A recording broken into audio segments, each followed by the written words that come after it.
असली सवाल तो अकड़ का मिटना है। इसलिए बार बार कहेंगे कि क्या तुम करते हो उससे कुछ भी ना होगा जब तक कि तुम न मिट जाओ। ये गुरु की धारणा स्वयं को मिटाने की बड़ी कीमिया है, क्योंकि करो तुम कुछ, कहते तुम हो गुरु प्रसाद से, उसकी कृपा से हो रहा है। मैं कर रहा हूं, बस अड़चन खड़ी हो जाएगी। अगर तुम अपने मैं को बिना किसी के सहारे के गिरा दो तो गुरु की कोई जरूरत नहीं। लेकिन करोड़ में कभी कोई एक व्यक्ति बिना गुरु के गिरा पाता है, इसलिए वो अपवाद है, उसको हमें गिनती में लेना नहीं चाहिए, उसके कारण नियम नहीं बनाना चाहिए। कभी कभी ऐसा हो जाता है कि कोई व्यक्ति बिना गुरु के गिरा देता है, पर उसके लिए बड़ी गहरी समझ चाहिए जो तुम्हारे पास नहीं है। उसके लिए इतनी गहरी समझ चाहिए कि वो अहंकार को आंख के सामने खड़ा करके देख ले और सिर्फ देखने से अहंकार गिर जाए। उसके लिए वैसी आंख चाहिए जैसे शिव के पास, कि कामदेव को देख लिया और कामदेव भस्म हो गए। इतनी अवेयरनेस, इतना होश चाहिए। कोई बुद्ध, कोई कृष्णमूर्ति कभी इतनी त्वरा से देख लेता है कि उसके देखने की उस तीव्रता में ही सब गिर जाता है, फिर दूसरा भाव पैदा नहीं होता, क्योंकि सब राख ही गिर गई। उसे ख्याल ही नहीं होता कि मैंने कुछ किया है, हुआ। लेकिन तुम तो कुछ भी करोगे तो भीतर एक धुन बजती रहती, मैंने किया है। भजन करो तो मैंने किया है, ध्यान करो तो मैंने किया है, पूजा करो तो मैंने की है। तुम्हारा मैं तो हर तरफ से बनता है। उस एक को हम छोड़ दें, क्योंकि उस एक को बीच में लाने की कोई जरूरत भी नहीं, वो पालेगा। लेकिन वो जो करोड़ों लोग हैं, उन करोड़ों लोगों के लिए पाने का एक ही उपाय है कि वो जो भी करें साधना, भाव यही रखें कि गुरु के प्रसाद से, गुरु की कृपा से हो रहा।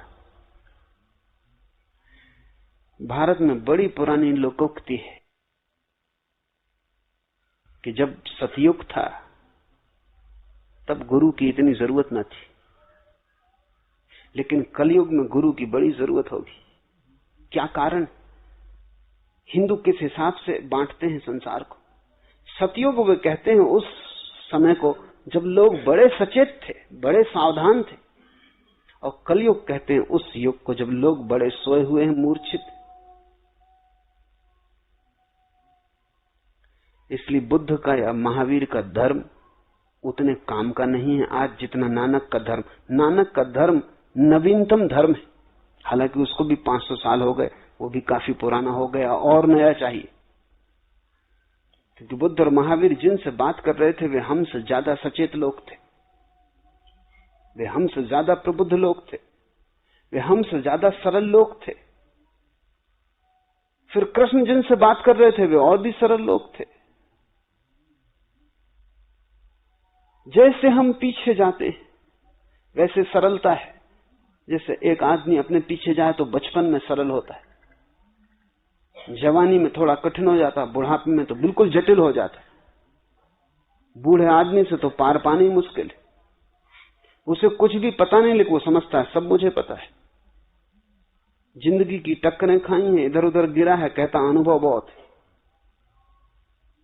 ठीकरे इकट्ठे किए हैं, लेकिन वो सोचता है कि बड़े अनुभव से ज्ञान इकट्ठा कर लिया। बच्चा सरल, वो सतयुग है। बूढ़ा बहुत जटिल, वो कलयुग है। और बूढ़े की मूर्छा बढ़ती जाती, बढ़नी ही चाहिए, क्योंकि मौत करीब आ रही। बच्चे का होश ताजा होता है क्योंकि अभी जीवन का स्रोत बहुत करीब है। बच्चा अभी परमात्मा से निकली लहर की भांति है, बूढ़ा धूल से भर गया, परमात्मा में गिरने के करीब है। बच्चा ताजा फूल है, बूढ़ा मुरझा गया, जाने के करीब है, जीवन ऊर्जा क्षीण हो रही। कलयुग का अर्थ है ऐसा समय जब अंत करीब आ रहा है, जिंदगी बूढ़ी हो गई। उस कलयुग में तो गुरु के बिना बिल्कुल ना हो सकेगा, क्योंकि तुम हर हालत में अपने अहंकार से भर जाओगे। जब तुम छोटे छोटे काम करके अहंकार से भर जाते हो तो तुम साधना करके कैसे ना भरोगे? तुमने एक छोटा सा मकान बना लिया है, तुम अकड़े फिरते हो। कि तुमने एक तिजोरी भर ली, तुम अकड़े फिरते हो। जब तुम परम धन की खोज में जाओगे तो तुम्हारी अकड़ तो बहुत हो जाएगी। तो जो आदमी मंदिर जाता है, मस्जिद जाता है, उसकी अकड़ देखो, वो सब की तरफ देखता है कि तुम सब नरक में पड़ोगे, सड़ोगे। मैं मंदिर जाता हूं रोज, तुम सब भ्रष्ट पापी। वो जो आदमी राम नाम ले लेता है, वो समझता है कि बस स्वर्ग का द्वार उसके लिए निश्चित हो गया और शेष सब नरक में पड़ने वाले। मूर्छा जितनी होगी उतनी गुरु की जरूरत है। इसको तुम ऐसा समझ लो, जितनी तुम्हारे जीवन में निद्रा हो उतना गुरु जरूरी, जितने तुम्हारे जीवन में जागृति हो उतना गुरु कम जरूरी। अगर तुम परिपूर्ण जागरूक हो, गुरु की बिल्कुल जरूरत नहीं। अगर तुम बिल्कुल सोए हो तो तुम अपने आप जगोगे कैसे? कोई तुम्हें हिलाएगा तो ही तुम जग सकते हो, तब भी डर है कि तुम करवट लेके सो जाओगे। वह गुरु की कृपा से प्राप्त होता है। आदि सच, जुगादि सच, है भी सच, नानक होसी भी सच। वह आदि में सत्य है, युगों के आरंभ में सत्य है, अभी सत्य है। नानक कहते हैं वह सदा सत्य है, भविष्य में भी सत्य है। सत्य और असत्य की यही परिभाषा है। असत्य वो जो कभी नहीं था, अब है और कभी फिर नहीं हो जाएगा। असत्य का अर्थ है दो छोरों पर जो नहीं और बीच में है। सपना, सुबह तुम उठे तब खो गया, रात तुम जब सोए तब नहीं था। इसलिए तो सुबह तुम कहते हो सपना झूठा था, सच नहीं, क्योंकि सांझ नहीं था, सुबह फिर नहीं है। तुम्हारा ये शरीर एक दिन नहीं था, एक दिन फिर नहीं हो जाएगा। ये शरीर झूठा है। क्रोध आया, एक क्षण पहले नहीं था और घड़ी भर बाद फिर चला जाएगा। ये क्रोध सपना है, ये सच नहीं। जो सदा है वही सत्य है। और अगर तुम इसको धारणा को गहरे ले जाओ तो तुम्हारे जीवन में रूपांतरण हो जाएगा। उससे बहुत ज्यादा ग्रसित मत होना जो बदलता है। तुम उसी की तलाश करना जो अबदला, सदा स्थायी और स्थिर है। कौन है तुम्हारे भीतर जो कभी नहीं बदलता? उसको ही खोजो। जरूर वो तुम्हारे भीतर है, क्योंकि सब बदलाहट उसी पे होती। जैसे गाड़ी का चाक चलता है तो एक कील पे चलता है जो ठहरी रहती, चाक चलता रहता है, कील ठहरी रहती। तुम कील को अलग कर लो, चाक फौरन गिर जाएगा। जो परिवर्तन हो रहा है वो भी शाश्वत के ऊपर हो रहा है। कील आत्मा की ठहरी हुई है, शरीर का चक्र घूम रहा है। जैसे ही कील अलग हुई, चाक गिर जाता है। नानक कहते हैं आदि सच, जुगादि सच, है भी सच, नानक होसी भी सच।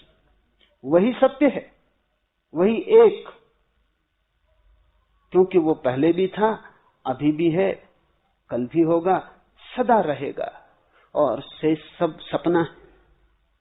ये एक वचन अगर तुम्हारे मन में गहरा बैठ जाए, जब क्रोध आए तब दोहराना अपने मन में, आदि सच, जुगादि सच, है भी सच, नानक होसी भी सच। घृणा आए, लोभ आए, दोहराना। और ध्यान रखना कि जो अभी नहीं था, अभी हुआ, सपना है, खो जाएगा। इसमें ज्यादा ग्रसित होने की जरूरत नहीं, साक्षी भाव रखना।